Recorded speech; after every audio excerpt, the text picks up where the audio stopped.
Welcome to Behind the Podium, Unveiling the Coach. Problem solvers have problems too. So here at Behind the Podium, I, Jared Cohen, and my co-host Alexander Ellis discuss the struggles, philosophies, demands, and practices of the coach, or said more broadly, health and wellness practitioner. To provide quality coaching is to enhance someone's life in an everlasting and unfolding way. This is not easy and requires a lot of due diligence and self-mastery on the part of the coach to be able to perform.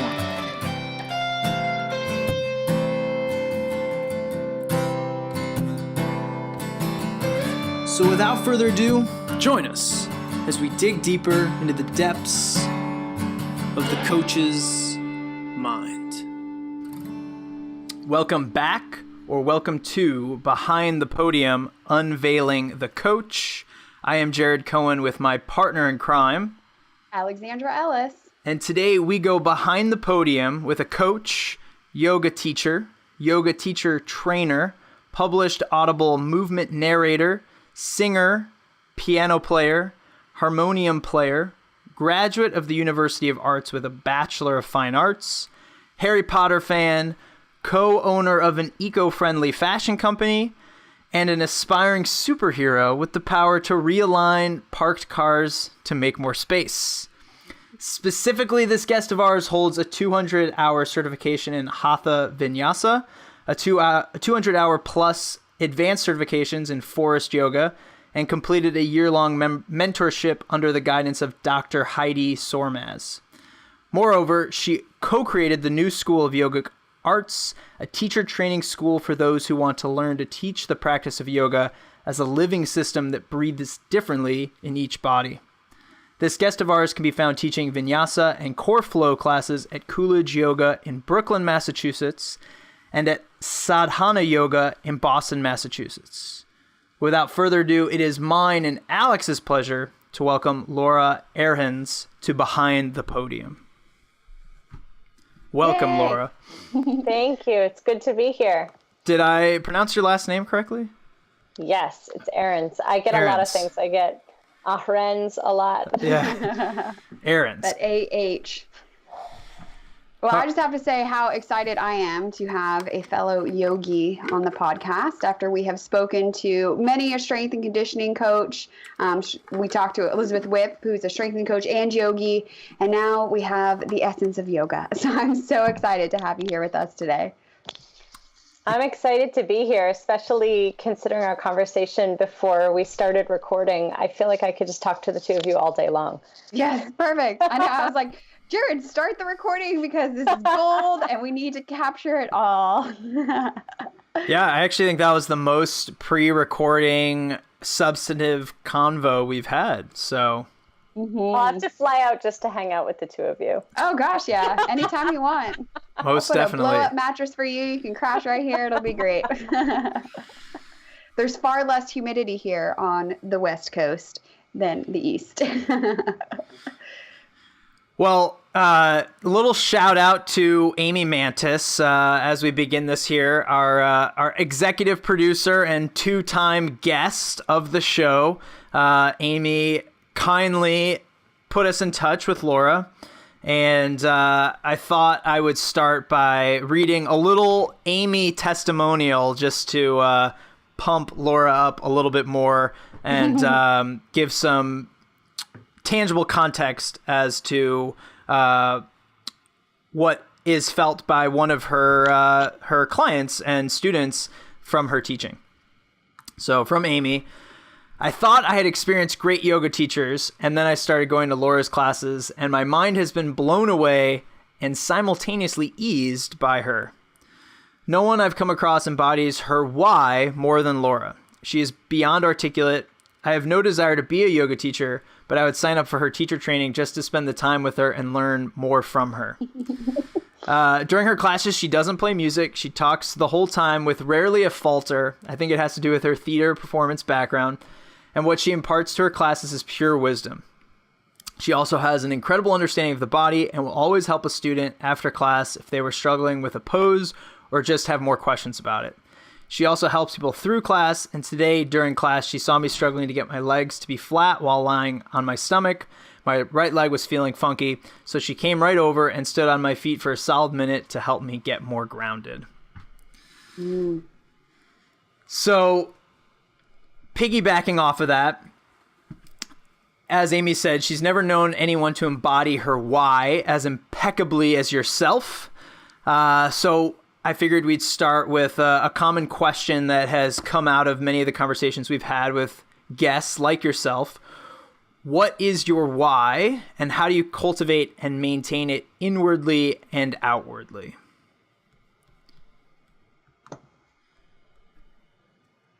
I think what's most important to me is really living the practice of yoga. That's very important to me, and it's very, very, very hard. And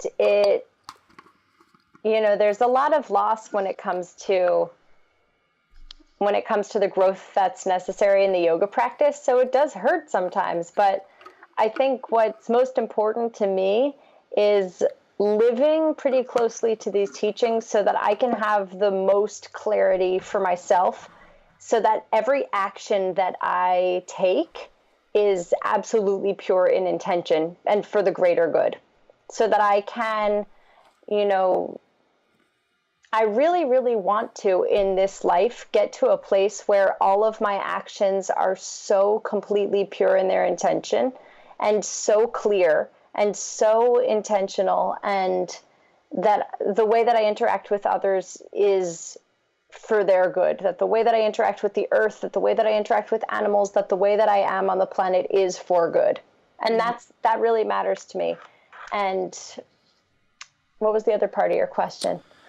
Well, following up with that, what have you found to be most difficult or at times dissonant with that intention and trying to be aligned with that standard? It's really hard to do that, but also to live on the earth and be involved in everything. So as much as I don't ever want to create any waste, I don't want to create any discord, I don't want to create any tension, I don't want to create, but at the same time, there are so many ways in which we have to interface with things like getting on a plane. Yeah. If we want to go see the world that we're a part of, but what kind of emissions, what kind of whatever, all of the different sorts of ways in which our actions might harm another or harm the earth. And even just, I won't talk about it too much because it usually just makes people feel uncomfortable, but I'm like a super vegan. And I was recently away leading a retreat in Vermont, and it's at this amazing place called Meta Earth Institute, where basically they're a center for contemplative ecology. And I remember my very first time going up there, I just was invited to pick this particular flower that tastes like cucumbers by the woman who owns it, whose name is Jillian. And I just took it and I ate it and I put it right in my mouth. I didn't think about it. And the next day we did a tea ceremony where we went into the herb garden there and we all picked different herbs and flowers to be a part of the tea. And we learned about picking these flowers in alignment with recognizing that these plants are beings, that they grow, that they get carbon dioxide, that they get sunlight, they have respiration, that they're living and growing. And how do we take from them while also recognizing that they have their own consciousness? So thinking about that, I now, I wish I could live off of air because I don't want to hurt my broccoli friends. Right, yeah, for sure. Most people think that I'm a little bit crazy because, they already think that I'm a little weird for not wanting to. You're the yoga girl. Step on a bug or to eat an animal.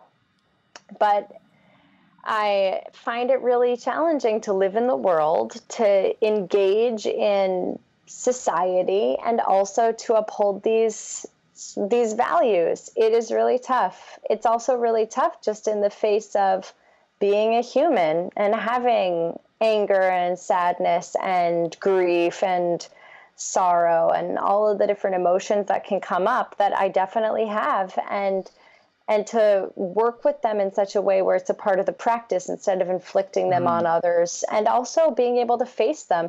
It's really much more fun to be completely unconscious. Before I started yoga, I could bury my emotions and not cry for really long periods of time. And I could just eat tons of Domino's pizza and Red Bull and not realize that my stomach was killing me. It's on fire. I could do all these things without giving it a second thought. And now here I am in the supermarket mourning for the cucumbers. Like, it's right. It's hard. I'm going to eat them. There is like, either I'm going to eat them, but now I have a little bit more choice as to how it is I'm going to select the things that I'm going to do and how I'm going to do them. And without being righteous, and also without being mean to myself about it, but also recognizing that there really is a way of living that's in line with yoga that's not necessarily just about the body and the products and the days and times in which you go to class, which is kind of what yoga is now synonymous with in our culture. It's like, do you do yoga? Right. Can you get into those? Do you have the right clothes for the practice? Okay, then you're a yogi, and that's just not the case. Yoga really is a true intention matched with action, because in the Bhagavad Gita, it talks about how, in order for the action to be right, the actor has to be right. So the person who acts has to be in the practice of yoga and in that deep introspection. And that's how I really, really hope to live my life.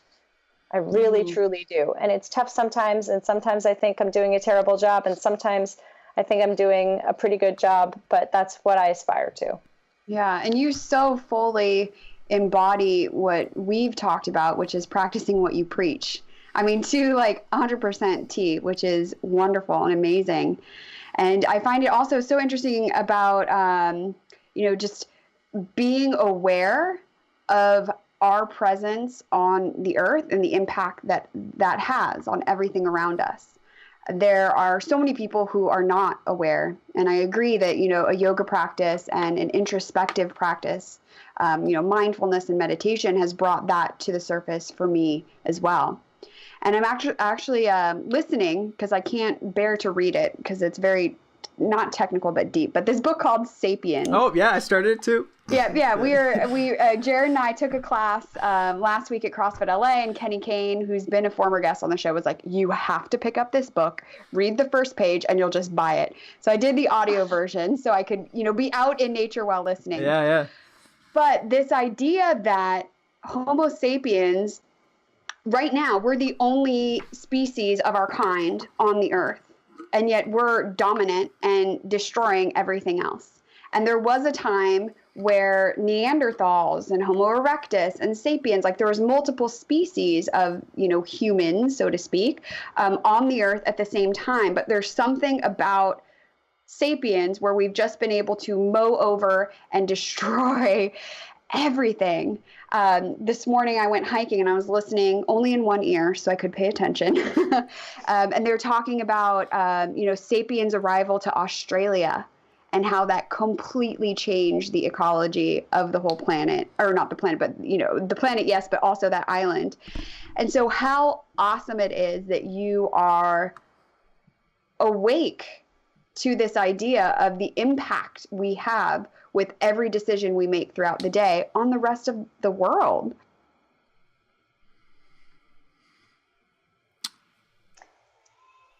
It's interesting.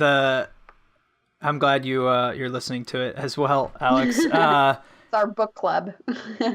Yeah, I completely agree. And sort of my takeaway from listening to it thus far as well has been similar in having a greater appreciation once you have a little bit more of that bird's eye view, like being able to have someone explain the history in these big thematic ways and continue to sort of peel back and be like, okay, 70,000 years ago, here was this cognitive revolution. And then now here we are 40,000 years ago, and we sort of understand the consequences to our actions in this timeline that we can then interpret what that might look like more zoomed in currently today.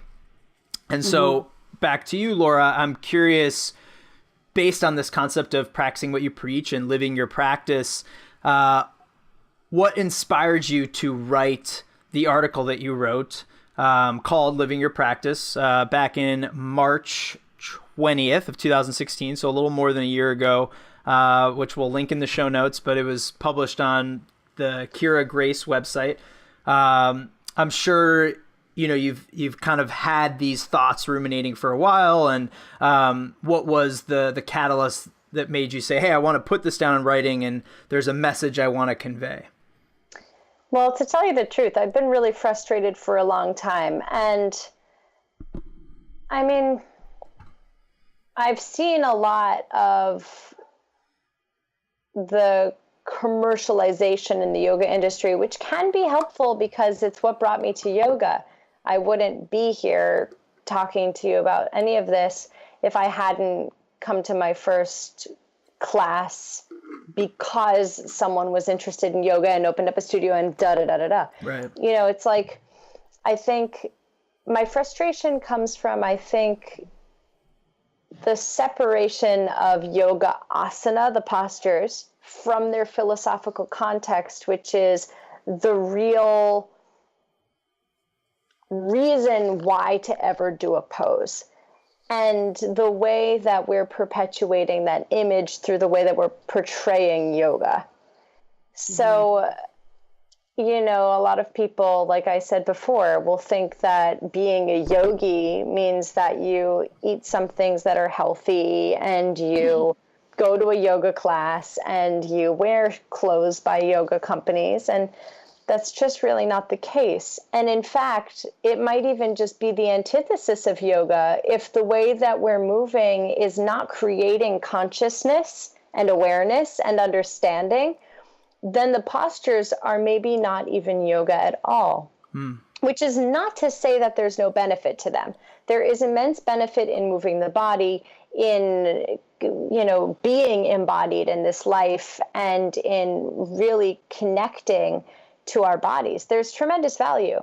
But if it's creating further distraction, if it's creating further disintegration, if it's creating separation from the people around us and from the earth and from truth, then it's not yoga. And I'll bookmark this just to come back to as to why I started the New School of Yogic Arts and why we have the manifesto that we do. I'll sort of put it on a shelf because that's a really big reason for it. But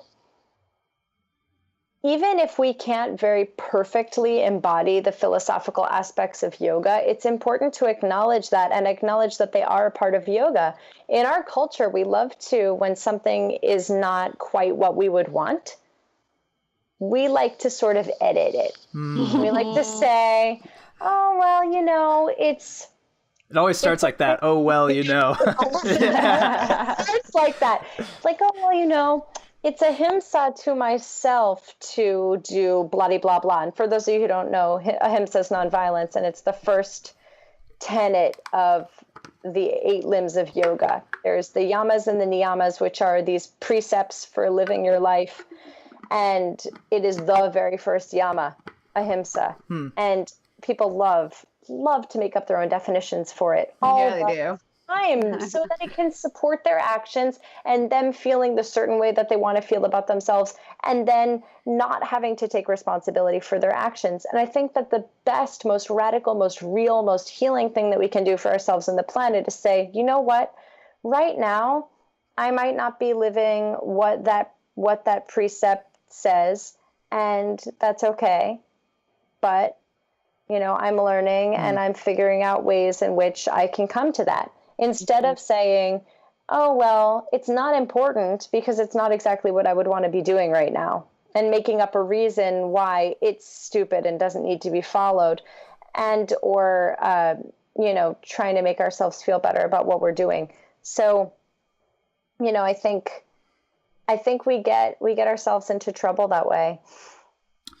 Yeah. And also this idea that it's, the path to wherever it is you want to go is straight. Yeah. And there's like, there's only one way to get there. It's like, no. And, sometimes I'm going to go off the path and go look at some flowers over there and I'll make it back. But being willing to give yourself that amount of almost like freedom or leeway to not have it be a straight line. Yeah, and not have to make it about being bad or wrong if it's not that pre-prescribed path that we're thinking of in our head, or that like very distinct, specific way of following something. And I guess that brings me back to, why did I write the article? Because even though I'm not always doing it right, I am trying to live the practice. Right. My intention is there. And of course, intention has to be matched with action. Otherwise, there's no reason for it. I mean, it's like somebody saying, I don't want to apologize to you because I didn't intend to hurt you. And it's like, well, you didn't intend to, but you did. Right, so you need to apologize to whoever that is. And it's our intentions and our actions have to be matched. Otherwise, it doesn't matter what we intended. That's the reverberation. Not everyone's in your head, but everyone sees what's happening. So you know, there has to be some congruence there. But I'm really frustrated that so many people who have the potential to make a big impact are using it to perpetuate and propagate what's popular, what is instantly gratifying, what is superficial, and what is appealing about yoga.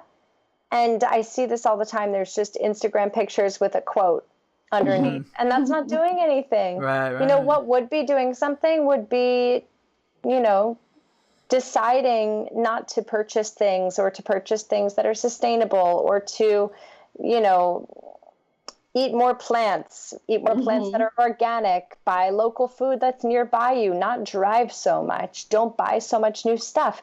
The most eco-friendly thing you can do is just not buy anything. Be true to your word when you speak to other people. Don't perpetuate the image to your students that you're a super duper rock star. Like, there are so many people that I think become yoga teachers because they like the attention.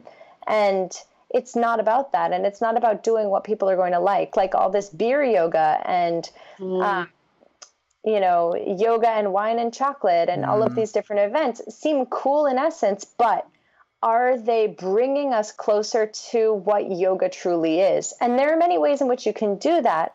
There are people who have music in their classes that I think the music is woven in such a way where it really truly brings you to the essence of what presence is. But there are people who use music to create an experience where students can feel when they're moving in the class, like even if they don't have dance moves, they're in the club and feeling super cool.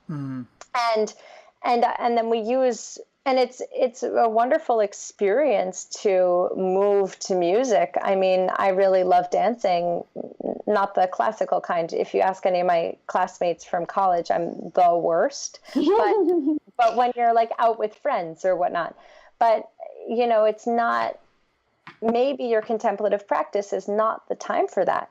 Maybe your contemplative practice is not the time, but it depends. It really does. I'm not here saying that there's something that is yoga, there's something that's not yoga. I'm saying we need to ask that question, and we need to stop being so shy around telling people what yoga really truly entails for fear that they won't like it or won't want to do it.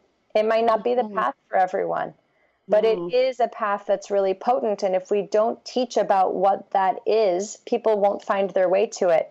So living the practice of yoga came out of my frustration with the industry, how we're just selling what's popular and not necessarily what's real and what's right, and where we're not giving ourselves a real good, long, hard look and saying, this might not be what I want to see, and this might not make me feel instantly good right now, but what really is it? Yeah, and it's to sound preachy because of it, but it's, I think, the work we need to be doing. Yeah, and it's so easy to fall in line with what everybody else is doing, you know, like you're saying, the popular stuff. Oh my gosh.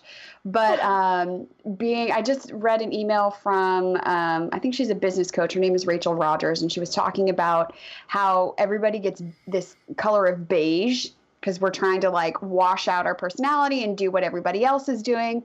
And the people who stand out like you are the purple unicorns who are like, this is my truth and this is what is authentic to me. And I don't need to deviate from that. I don't need to be beige. I like being me. Yeah, but to be so totally real about it. Do you know how many times I've thrown a beige sheet on and been like, no purple here. I love teaching with music. You know, I just, I've so frequently wished that I could just do what everyone else is doing, because I know that it would be so easy, and I just can't. I just cannot. And not to say that what everyone else is doing isn't good and isn't their truth, but it just isn't mine. Right. And I can't go in there knowing what I know about how yoga can change the world and how yoga has changed me and not share that. Mm-hmm. You know, it would be so much more, it would be so much easier if I could just do what's popular. And it would probably also be better for my business. It probably would be great for my business, but that's not, I can't look myself in the mirror when I'm really, really old and say, wow, I really did the work on this planet that I want to do, that I think could really help humanity and ecology. I just wouldn't be able to. Mm-hmm. Have you had trouble working at certain studios because of that potential dissonance? I don't know how many you've worked at. I know we mentioned 2 you're currently at, and obviously I don't want to get you in trouble with those current studios, but I bring it up because what you're saying resonates with me and my experience coaching in CrossFit facilities, where like I had a lot of dissonance with the context that gym was working from, and trying to sort of sell people on lowest hanging fruits, and very sort of commercial sensations of like, yeah, let's do the hardest workout in the world, versus what I felt was very true about giving people an experience to just feel better about themselves and more empowered about what they can do, and enlightened about sort of the options that are available to them versus just sort of experiencing another kind of temporary escape. So back to you, what has that journey been like in navigating who you do align yourself with, and or how you're maybe at times working under someone else's roof? You know, I've actually have a super disinteresting answer to this question, which is that I've had a lot of luck working with and for people who have let me be and do whatever feels true to me. And that is the best. And that's why I work. So Coolidge Corner Yoga and Sadhana are owned by the same people. And there's no coincidence that that's the studios that I chose to work for. I feel really aligned with the owners of that studio in terms of my values, and I feel allowed to do and be whoever I am, and very supported in that. So that I feel really lucky for that. I also feel really lucky for my first experience ever teaching yoga. Right after I graduated teacher training, the woman who was opening up that studio, it's called Yogananda, and it's in New York on Long Island. She didn't have her teacher training certification yet, but loved yoga and wanted to bring it to the new area where she was living.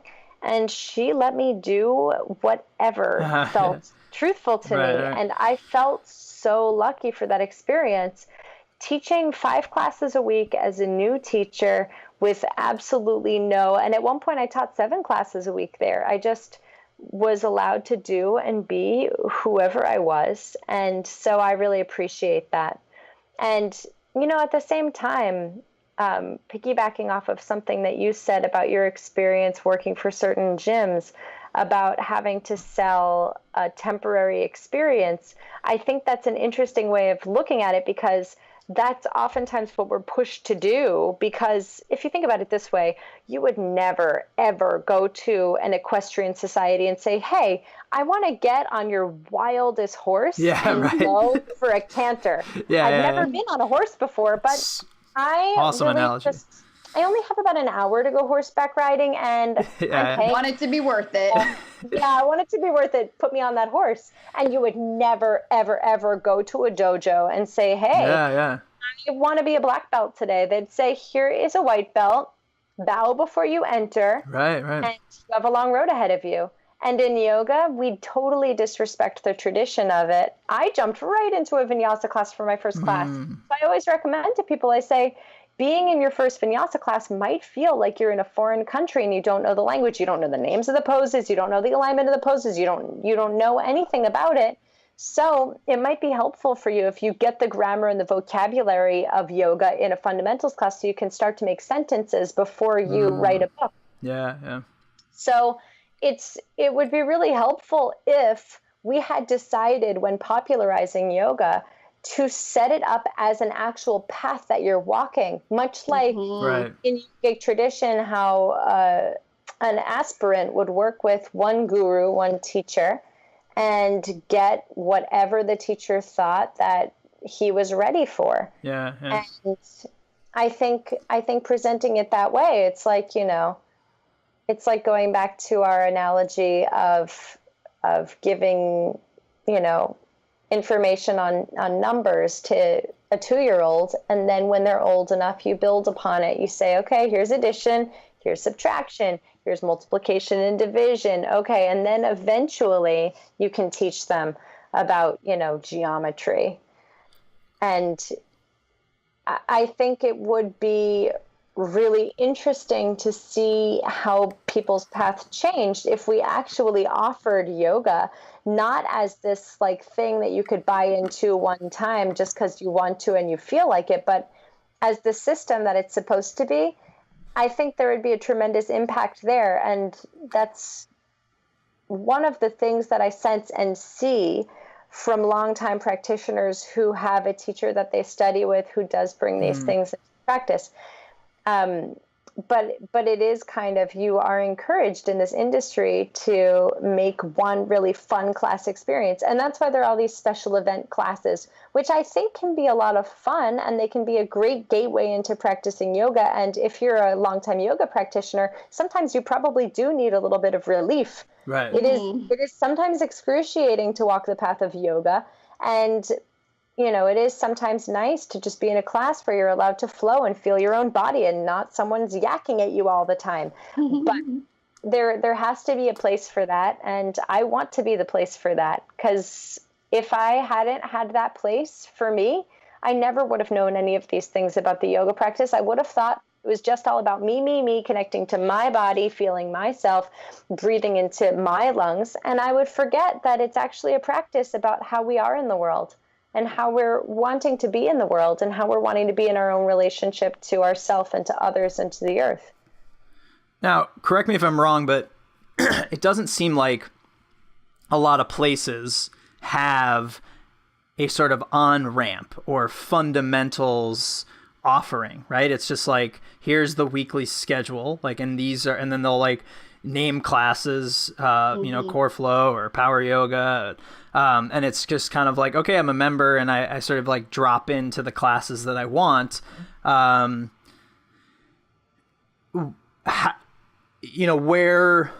Where does this sort of beginner's path begin, and or like how can it be put into the model so that progression sort of maintains a more sustainable practice? Luckily, a lot of the places where I've worked have been really very mindful places. So all of the studios where I've worked, with the exception of a few, have had classes on fundamentals or basics or beginners. Okay. And a lot of the places where I've worked offer periodically, like maybe a 5 to 10 class series that starts from the ground up, that teaches you the basics from a really foundational level and then grows you to like a solid beginner. And I think that those are really great places. And if you have the money, working with a private teacher, I remember when I first found Forrest Yoga, it was because a teacher that was sort of on my radar was working at the same studio as me. And I remember I took her class when I first started practicing, and I said, this is hard. I hate this. I'm never coming back. And I met her again through a studio where we were both teaching. And her boyfriend at the time was also one of my colleagues, and he said to me, "Are you going to the Forrest Yoga class in New York City with Anna Forrest? Leslie's assisting." And I said, I had no idea she was assisting. I just found Anna's book. I saw it in Yoga Journal and knew that I needed to read it. I'm going to go. And after I felt her assists that she gave me during the class, I realized that she had a lot of knowledge that I needed, and I started seeing her privately weekly, and it changed my whole practice. So if you can afford it, I really do recommend working privately with a teacher. There's nothing like one-on-one instruction, because a teacher can only, in so much depth, teach to your particular form. In a yoga class and an all levels yoga class, we're sort of encouraged to really generalize and be able to produce to a large number of people who have vastly different bodies, ages, levels of experience, circumstances, just plain life Super experiences. Difficult. It's really hard. And that's, I think, why it's so hard to be a teacher. And I tell this to the trainees all the time that come through the new School of Yogic Arts. I say it's really hard to be a yoga teacher. You're expected to have so many different facets under your control all at the same time. And that's really hard. Mm-hmm. Yeah. Fascinating. So you mentioned it a little bit regarding Anna Forrest. I'm curious whom else you look up to that lives the type of living your practice that you mentioned. And before you answer, I just want to read 2 quotes from that article that I think are awesome. So the first being, "We want to share, but we have to first do our work. It's that simple, and it's that difficult. The practice is not only about the outcome of that beautiful homecoming to the body and the breath, but of the hero's journey within through dense and dark forests with hidden bands of thieves, fire-breathing dragons threatening to leave their caves, and the necessity of looking at ourselves starkly. And of course, the last part is the scariest part of all." And then, additionally, it doesn't matter how much you read, doesn't matter how much you teach or what you teach, unless the philosophy has roots in the rich and fertile dirt of experience. Do the work and let your life be your example. So whom do you look up to that lives this type of an example and acts as a beacon for you and providing you inspiration and comfort in your journey as you're balancing the struggles that accompany that path? So one teacher that I really look up to, that I listen to all of his talks broadcasted from California, is Jack Kornfield, who's a really amazing meditation teacher that I learn a lot from. And I think he is a really great example of, in a really beautiful and rich way, including aspects of his experience in his talks and talking about what it's like to be a walker of the path. And I think that's really great. But in many other ways, I don't really feel like there's someone to look to. Mm. And that scares me and also makes me really sad.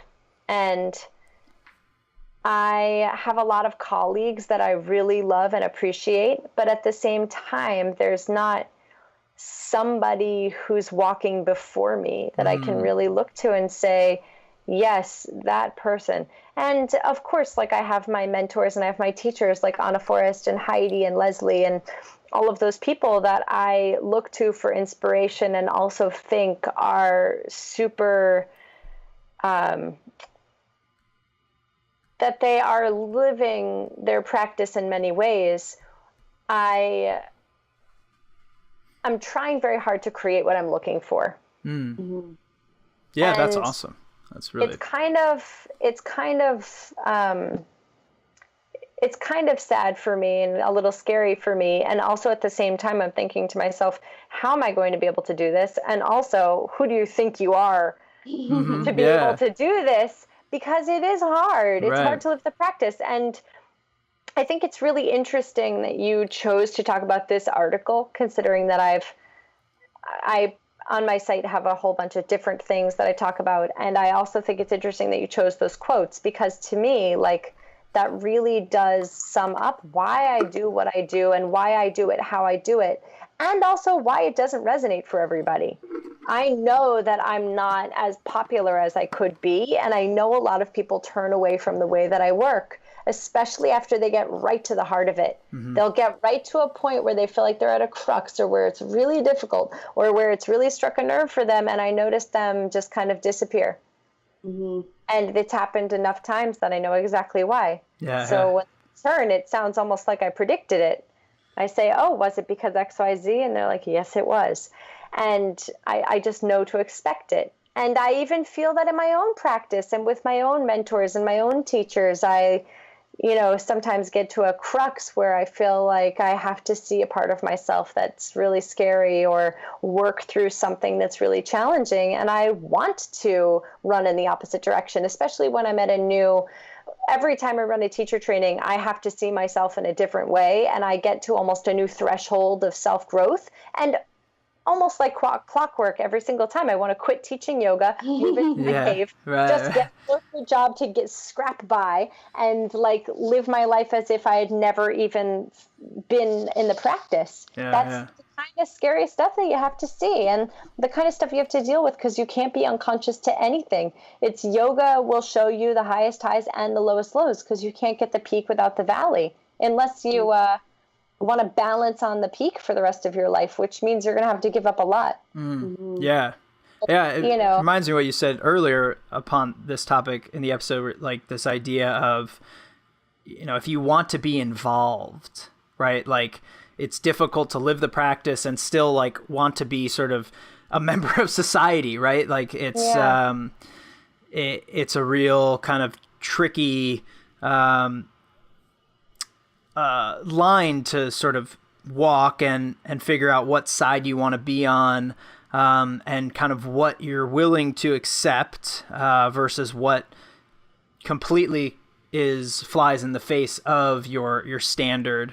And to your point, like, that is very much the hero's journey, right? Is like at a certain point you realize I have to create what I'm looking for and what I'm desiring, and that there isn't necessarily a person that resembles this, or a place that I can go for this, like it has to come from me. And that is super scary, and it's lonely. And that's what I think is probably most difficult in staying true to that.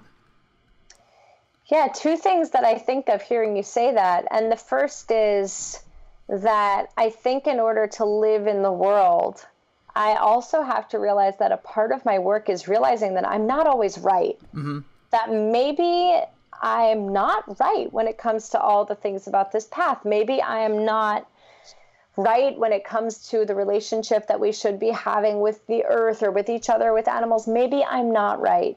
And so maybe it's not right for everyone. But at the same time, the path and the practice is asking me to look at my life through this lens of these limbs of yoga, and to be really real with myself. And it was really interesting because Edwin Bryant, who wrote one of these like totally prolific versions of the Yoga Sutras, that's like, oh my goodness, it's got to be like 4 or 5 inches thick. He did this interview that was on YouTube, and he's coming to town in October, and a friend told me that he's just an amazing lecturer, and he is really knowledgeable. So I wanted to see for myself. And he says, traditionally, the word brahmacharya, which is a part of the yamas and the niyamas of the 8 limbs of yoga. Anyway, it refers to celibacy. And it says that that's one of the values that is put forth by yoga. And that we in our culture have said, it's not celibacy, it's actually moderation. No, it's not celibacy, it's actually the right use of energy. But that no, it actually means celibacy. And he would rather see people saying, you know what, that's not a part of the yoga tradition that I'm going to use because I'm a householder or because I have a relationship or because whatever. Right. So what I think a lot about is, instead of contorting the yogic tradition to meet our fancies, to really take a look at it and say, you know what, that's actually just not something that I'm looking to do. Yeah. That's actually traditionally what the word means. But if I look at the root words and if I take the word apart and I pick it apart and I look at what all the little aspects and syllables mean in Sanskrit, I could make it mean something else. But I think that that's what they were describing when they wrote about it. And it's, I think, call it what it is. Like, let's name it. Let's be honest. Let's not. Yeah, that's very. I think it's taking all the information and making decisions for ourselves, but at the same time being really honest about what everything means. And so, that's what I wanted to address about that. Maybe I'm not always right. So that when you get to be with somebody who's been your friend forever, who loves to just drink and guzzle plastic water bottles and just throw them right in the trash and not the recycling, being able to take a deep breath and say, maybe I'm not always right. Right. Obviously, like, I personally believe that plastic water bottles are terrible for the environment and that they are a choice that we make out of convenience that is not respectful of the planet or anyone else but ourselves in that one moment. But that's not something that I need to impose on everybody all the time, and that I almost feel a little uncomfortable talking about in something that I know is going to be distributed, because I know that a lot of my views are alienating. I know that a lot of my beliefs and my values can feel alienating, and I do have to keep a lid on a lot of them a lot of the time, just to have respect for the other people that are in my life, and to recognize that they have their own way of doing things. And I have to respect them and what they're doing. And then the second part is this woman who's a yoga anatomist. Her name is Amy Matthews, and she was a part of the Breathing Project with Leslie Kaminoff in New York City. She is actually talking about how science basically has the mark of our consciousness on it. How we maybe would have looked at things scientifically through the sort of lens through which we see everything, and that we can't look at science without having our beliefs in it. And how now she's recognizing the human body as a much more nebulous and interconnected system, as saying, well, what other parts of the body does the psoas affect? Well, what doesn't it affect? What other parts of the body does the SI joint get affected by? Well, what doesn't affect it? Like taking a look at everything a little bit more holistically. And I think you're looking so much in our culture for answers, for definitives, for just like super pinpointed. We're just looking for knowledge, and we've hoarded knowledge as a commodity. And I think the yoga system does not have that in it. It presents a path, and it says, now walk and live this, figure it out. And we're not okay with that, because it is so totally contrary to the way that we live our lives in the West. And it's so much easier to say, this is the way to do triangle pose. This is what this is what your scapula is doing when you're in cat pose. This is how you should position your hips for blah, blah, blah, blah, blah. And to get really technical about it, and to understand the names of all of the bones and the muscles. And to some extent, that's really excellent. And we can perhaps use that information to keep people safe and healthy. But at the same time, are we obsessing still over the external and the superficial, when we can know the name for every single bone and muscle, but not think about another person when we're doing something that could directly affect them? Or we're not actually living the practice of yoga, or we're not taking one conscious breath through what could be an anxiety-inducing situation and really having a moment of quiet ever in our lives. Like, so many people say you can do a great handstand and still be a jerk. Like, we're so obsessed with the outside poses and the outside of the practice that I think we forget that the real part of the practice is the hardest part, which is actually truly embodying the teachings and living them. So true. I mean, and I find that the more I study and learn and read research and work with people, the less concrete things I know about the body. And so people will say, oh, well, I did this and this, and then this happened. What was that? I'm like, I have no idea. Yes. How cool Yeah, right. is that? Yes. The more we study and learn, the more we should realize we have no clue.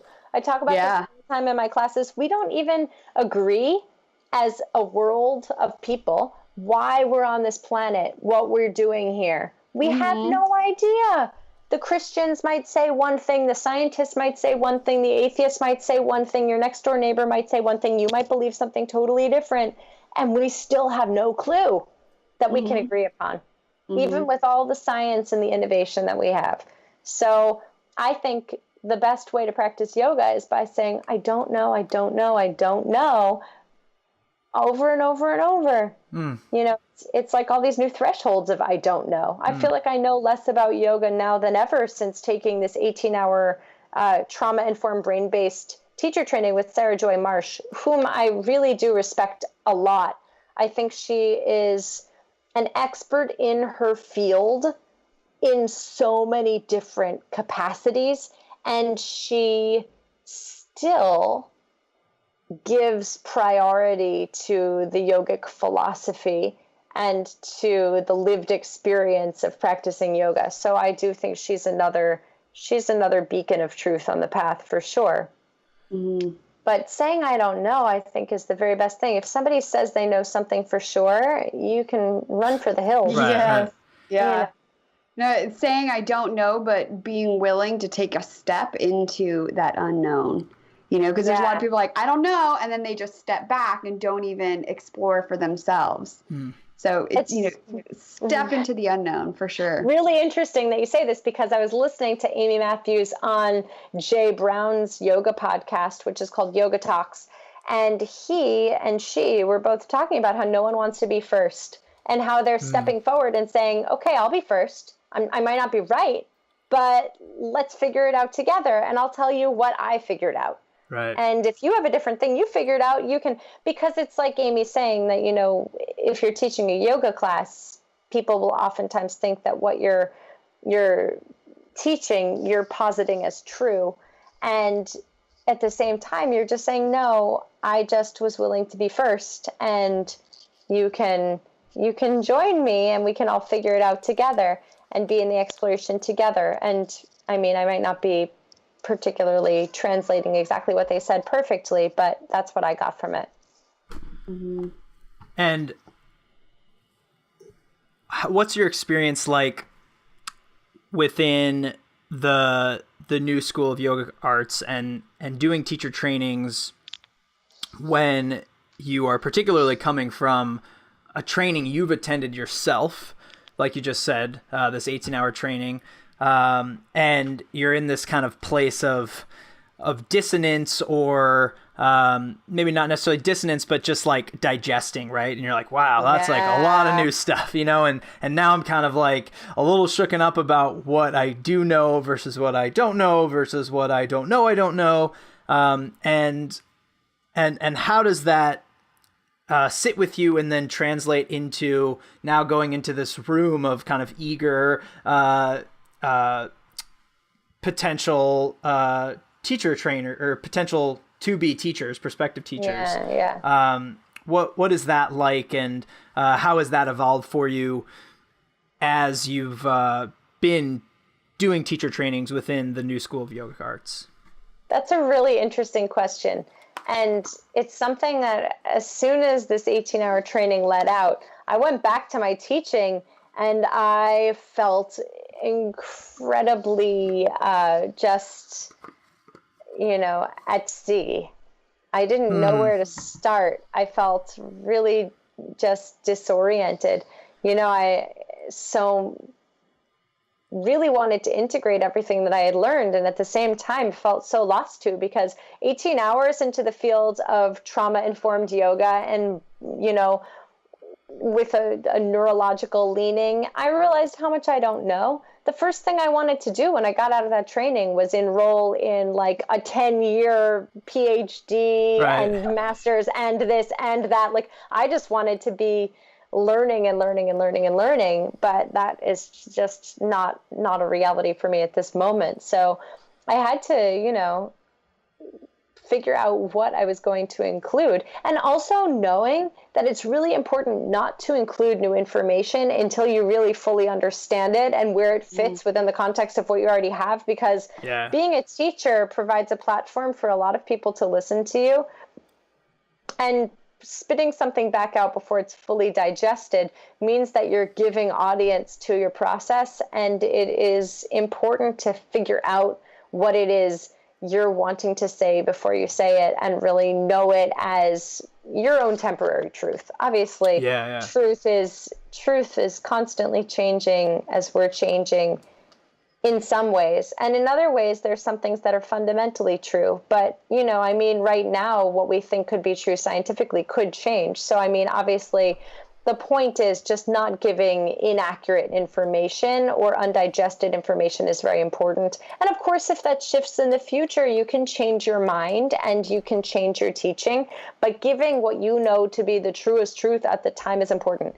But anyway, going into teacher training like that, I just have to give the truest truth that I know to be true about these particular topics.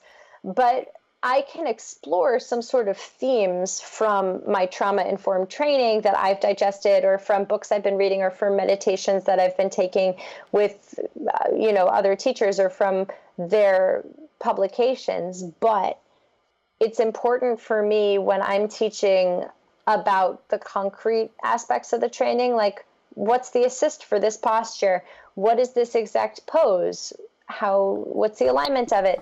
What's important to open and strengthen before teaching up to this particular posture? What does this posture open or strengthen? Depending on what we're teaching at the time, it's important for me to give the most concrete version of what I've learned in a way that whatever I don't feel expert in, I've hired other people to come teach that. Because for me, like, my explorations in the Bhagavad Gita are still in process, and I don't want to assert that to anybody right now. So my former business partner, Andrew Tanner, comes in and teaches so expertly and so eloquently the Bhagavad Gita, the Yoga Sutras, the history of yoga, in a way that he's already digested it, so that I can keep reading for fun. This is not everyone's idea of fun, a million different versions of the Bhagavad Gita, and get all excited about them. And then for, let's say I'm teaching just an asana class during the training, for just the students to immerse themselves in their practice, I can talk about different things I found in that version of the Bhagavad Gita, and it can relate to something that an expert has told them during the training. So there are times for me to be a little flexible, and then there are times for me to say, this is where you put your hand when you assist that person in pigeon. Right. I can also say, and this is a big part of the philosophy of the school, there's actually another way to assist pigeon. There's actually another way to teach crow. There's actually another way to, sequence a class. And what's really interesting about teaching this particular training, and the reason why I founded it, is that the studio owner also comes in for 40 hours of the fall training. And in the summer, she's the lead teacher with another colleague of ours, Goldie Graham. And we all have completely different ideas of what sequencing is, of how to assist a particular posture. And they're all right. They're all exactly right. And one of the most interesting moments of last year's teacher training was the owner of Coolidge Corner Yoga coming in, her name's Tatiana, and saying, this is how you teach crow. I don't like the other way to teach it. And then I immediately, right after her, said, this is how I teach crow. And it was the exact version that she had just said that she didn't like. And it was so illuminating for the students to see just how different things are.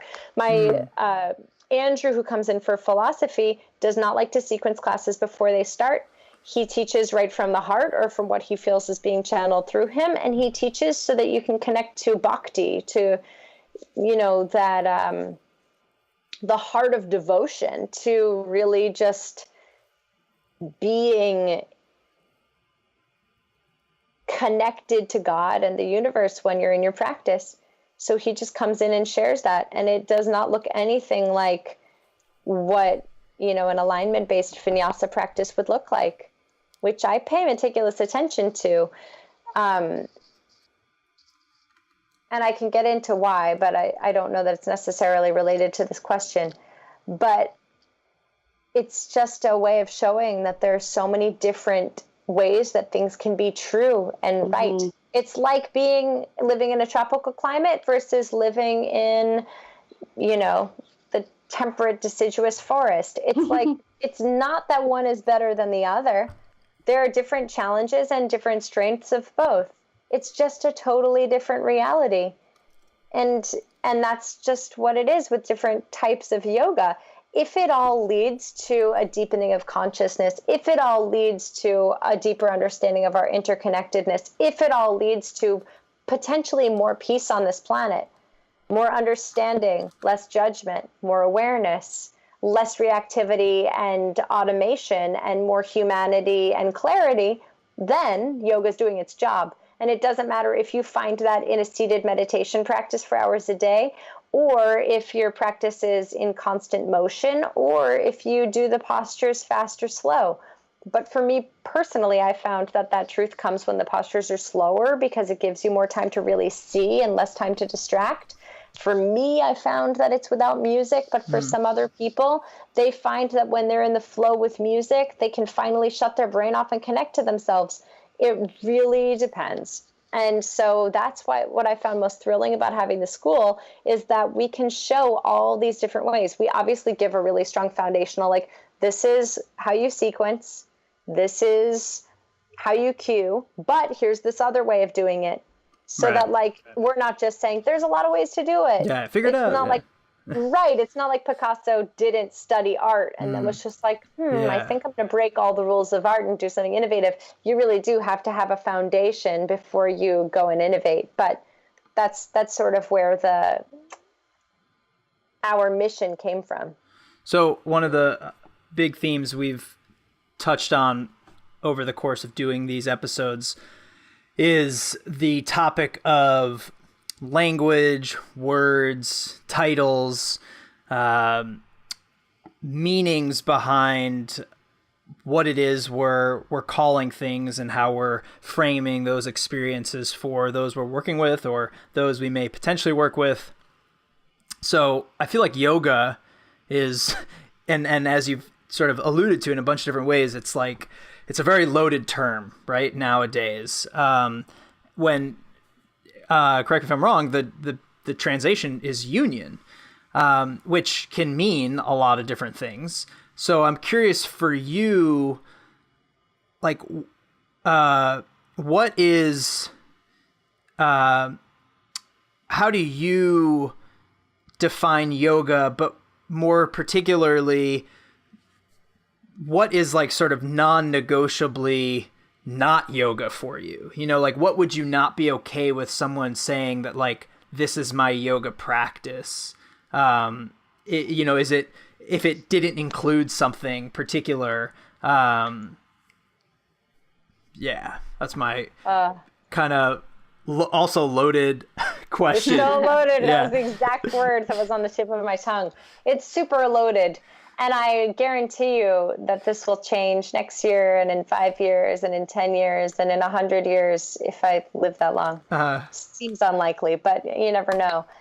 That I'll probably change my mind. And I think changing your mind is good. It's a sign of growth. It means that I don't have to be the same amount of ignorant that I was before. And I'm constantly realizing, it's interesting, I'll constantly realize how ignorant I was of something that now is really important to me. Right. Like even last year. Anyway, so I think what's not negotiable for me is that the practice includes mindfulness and meditation. That there is a place for reflection, that there is a place for exploration. So these are all really nebulous because it's hard to say, like, your yoga practice could be holding a newborn baby. Right. Okay. But as we're speaking in the context of asana, that's what we've come to know as yoga now, is a particular allotted amount of time where a teacher stands up and guides students through a particular number of postures, usually set to music. And I can't tell you how many times people call the studio and go, is the class set to music, or come to my class and say, is there music? I think they get really uncomfortable when there's not music. It's what's interesting too is that the studio owner encouraged me not to play the music because she thought it distracted from my speaking. So it's actually that's coming back to just feeling lucky for that. Right, very lucky. I think that now we have that idea of what yoga is. Yoga is that particular space created by that particular teacher with those particular other people. Everyone has a mat. Everyone's wearing particular clothes. It's like a sort of, we have this new context societally for what yoga means. But for me, you get people coming to you saying like, hey, I'm a new mom and I can't get to class. And you're like, that's not your yoga right now. Your yoga is being connected to your baby. Right.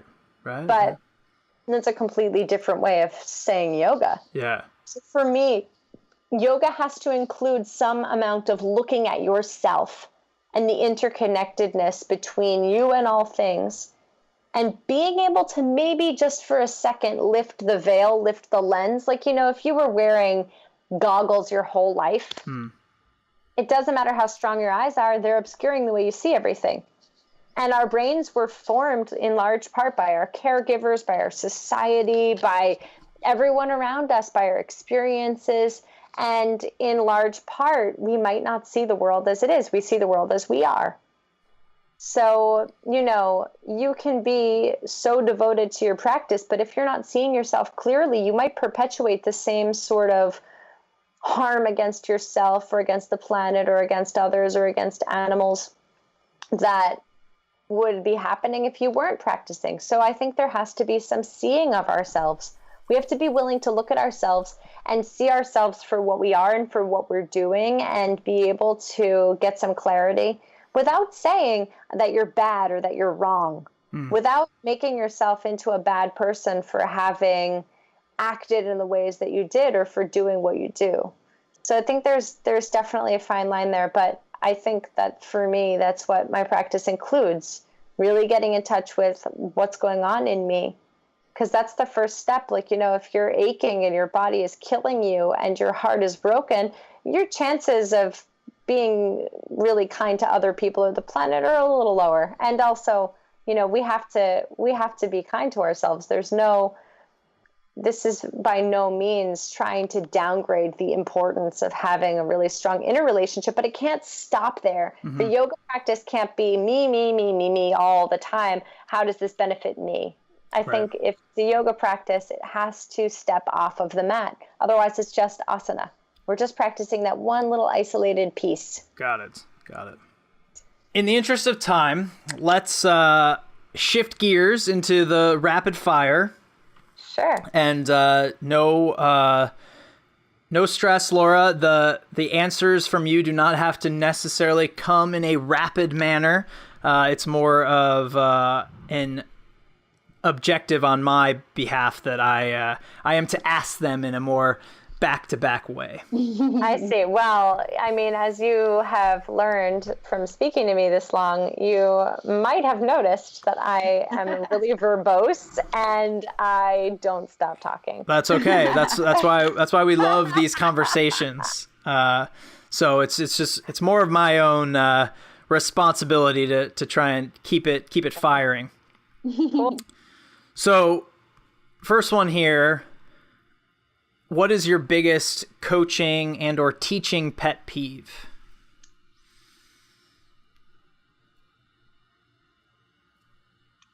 Is this when I'm teaching or when other people are teaching? It can be either or both.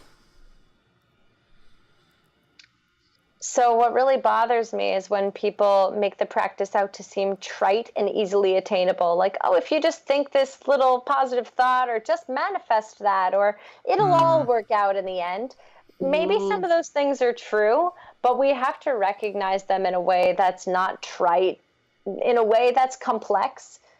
What I really like to do when I'm teaching is recognize that none of this exists in a vacuum. So if you're teaching about positive psychology, you also have to recognize grief and loss and sadness and anxiety and depression and all the roadblocks that might happen in a very human way on the way to figuring out a much more positive way to approach the way we live, but also recognizing that there will be things that are super, super heartbreaking and derailing, and you can't just think a positive thought to wave them away. So one of my biggest pet peeves in teaching is that people will not recognize the complexity of humanity, and that they will present really trite, watered down truths as the complete picture and try to explain away all the hours of practicing and self-exploration that might be in between the person and the end goal, whatever that might be. Mm-hmm. What are you working on as a coach? Right now, I'm working on listening and being able to say I'm wrong and I made a mistake. I think that I as you've seen and as I've said, love words and I love to talk, but I also am working on listening so that I'm not imposing my reality on other people. And also, you know, in light of the politics and also in light of all that's arising because of the politics, we're learning that so many people have so many different experiences and that we can't impose our reality on someone else's. And it's important to be able to listen to hear where people are coming from and also learn to say I'm wrong and learn to say I made a mistake. And that is such a big part of the listening process too. Maybe not saying I'm wrong per se, but being able to step outside our own reality to hear what's going on for somebody else. So we don't have to be right. We can just be listening. Mm-hmm. Favorite coaching memory? I think one of my favorite memories, and this doesn't have so much to do with my teaching, but one of my favorite memories is when I was in leading my very first teacher training, and it was my birthday.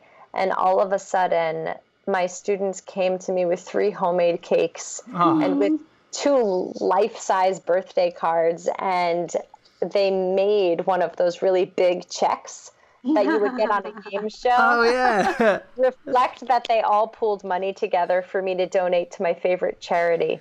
Wow. And I felt so seen and understood by all that they did. And it just was really indicative of a very reciprocal relationship between teacher and student, where you can really honestly appreciate and love someone else for being exactly who they are.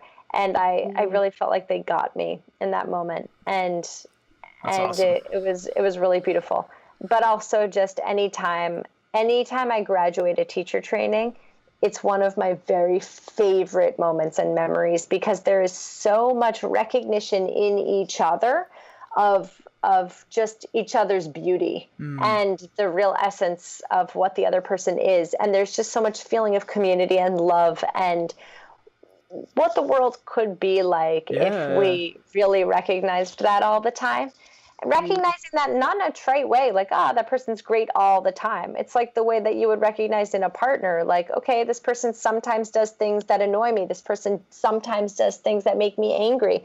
But this person is a really beautiful person and they have good intentions, and I'm going to do my best to really listen to and understand them and feel where they're coming from. And I can always sense that on a teacher training graduation day, and it is really heart expanding for me. That's so wonderful.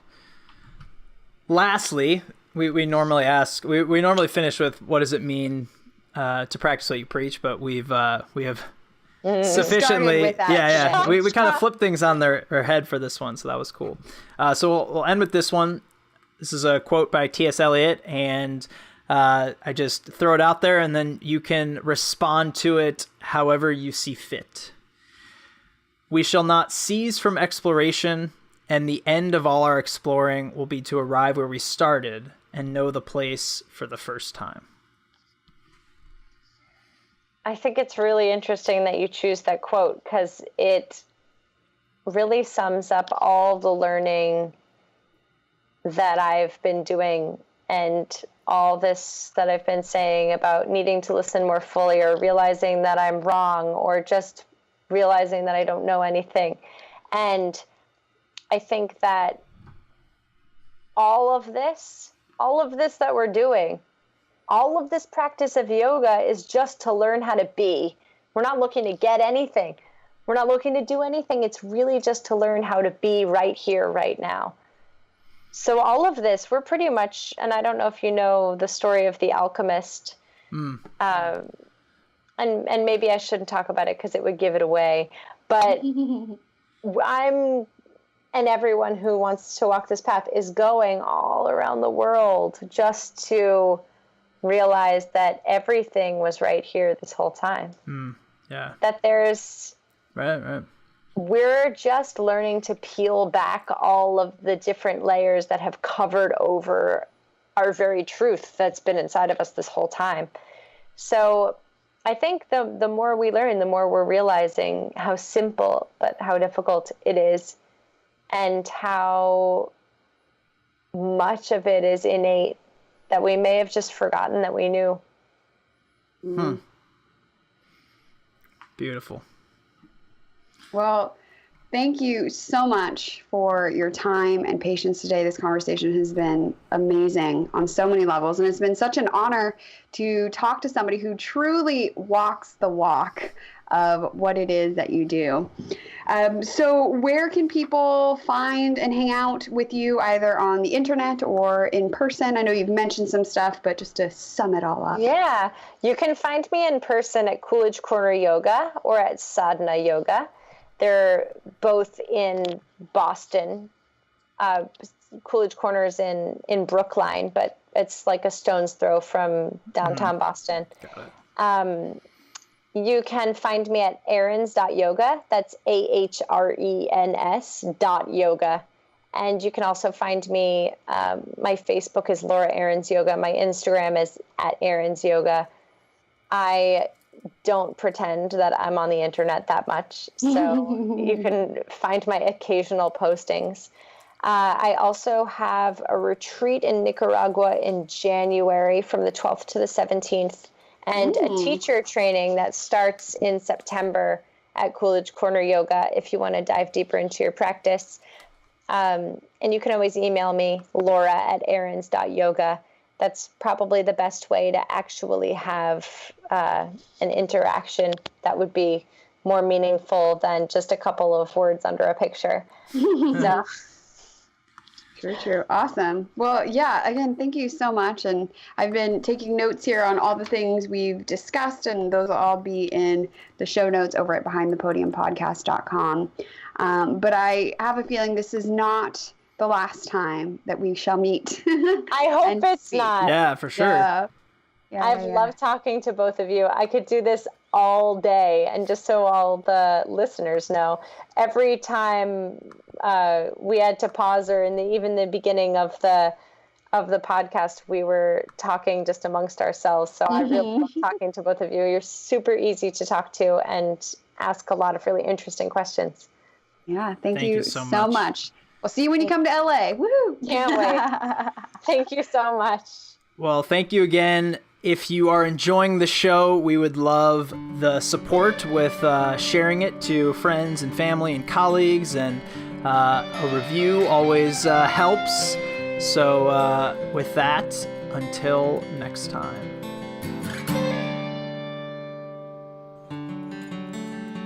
Hey guys, thanks for listening to Behind the Podium, Unveiling the Coach.